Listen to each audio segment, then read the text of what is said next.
Hi అండి, అస్సలం అలైకం. Welcome to mamma's kitchen. ఈరోజు రెసిపీ గోంగూర పుల్లగూర. వీడియో నచ్చితే లైక్ చేసి ప్లీజ్ మా ఛానల్ని సబ్స్క్రైబ్ చేసుకోండి. ముందుగా స్టవ్ వెలిగించి బాణలి పెట్టుకొని 1 స్పూన్ ఆయిల్ వేసుకొని 2 కట్టల గోంగూరని శుభ్రంగా వలుచుకొని వాష్ చేసుకున్న గోంగూరని ఈ ఆయిల్లో వేసుకోవాలి.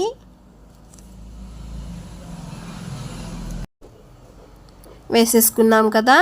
ఇప్పుడు మూత ఉంచి ఈ గోంగూర మెత్తపడేంత వరకు మగ్గించుకోవాలి. మధ్య మధ్యలో మూత తీసి కలుపుతూ మగ్గించుకోవాలి. మనం మంచినీళ్ళు ఏం పోయాల్సిన అవసరం లేదు. ఆయిల్లోనే గోంగూరని మగ్గించాలి.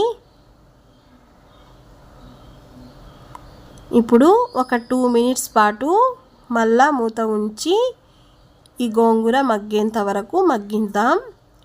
నాకైతే కొంచెం గోంగూర అనేది మగ్గింది. ఈ స్టేజ్లో ఉన్నప్పుడు కొంచెం ఉప్పుని వేసుకుందాము. మొత్తాన్ని మిక్స్ చేసుకొని ఒక 1 మినిట్ పాటు ఈ గోంగూరని మగ్గిద్దాము.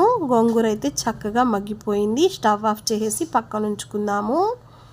వేరే స్టవ్ మీద బాండ్లీ పెట్టి 3 టేబుల్ స్పూన్ల ఆయిల్ వేసుకొని ఆవాలు, కట్ చేసుకున్న ఒక ఉల్లిపాయ వేసుకొని ఉల్లిపాయ వేగేంత వరకు వేయించుకోవాలి.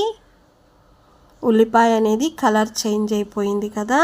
ఇప్పుడు ఒక 3 టమోటాలు, ఒక 5 పచ్చిమిర్చిని వేసుకొని ఈ టమోటా మగ్గటానికి కాస్త ఉప్పు వేసుకుందాము. ముందైతే మనం ఉప్పు వేసుకున్నాం కదా, చూసి వేసుకోండి. ఈ టమోటాని మూత ఉంచి ఒక 2 మినిట్స్ పాటు మగ్గిద్దాము.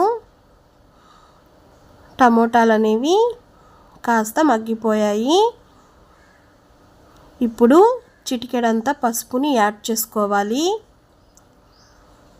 మొత్తాన్ని బాగా మిక్స్ చేసుకుందామండి. ఇలా మిక్స్ చేసుకున్న తర్వాత 1/2 టేబుల్ స్పూన్ అల్లం వెల్లుల్లి పేస్ట్ని వేసుకుందాము. నేనైతే అల్లం వెల్లుల్లి పేస్ట్ వేస్తాను, మీకు నచ్చకుంటే స్లిప్ చేయొచ్చు. ఈ అల్లం వెల్లుల్లి పేస్ట్ అనేది పచ్చి వాసన పోయేంత వరకు వేయించి మీ స్పైసీకి తగ్గట్టుగా కారాన్ని యాడ్ చేసుకోండి. నేనైతే 1 స్పూన్ వేసాను, ఎందుకంటే పచ్చిమిర్చి వేసాం కదండి, అందుకని. ముందుగా ఉడికించుకున్న గోంగూరని కూడా వేసేసి ఈ గోంగూరలో ఈ టమోటా, ఈ మసాలా మొత్తం కలిసేలాగా మొత్తాన్ని బాగా మిక్స్ చేసుకోవాలి. తగినన్ని వాటర్ని పోసుకోవాలి. కొంచెం గట్టిగా ఉంది కదా, కొంచెం లూజ్ అయ్యి ఉడకటానికి కొంచెం వాటర్ని వేసుకొని కాసేపు ఉడికించుకొని కొత్తిమీర వేసుకొని దించేసుకుంటే గోంగూర పుల్లగూర రెడీ అండి. ఇది వైట్ రైస్లోకి, పలావ్లోకి చాలా బాగుంటుంది. నచ్చితే లైక్ చేసి, షేర్ చేసి, సబ్స్క్రైబ్ చేయండి.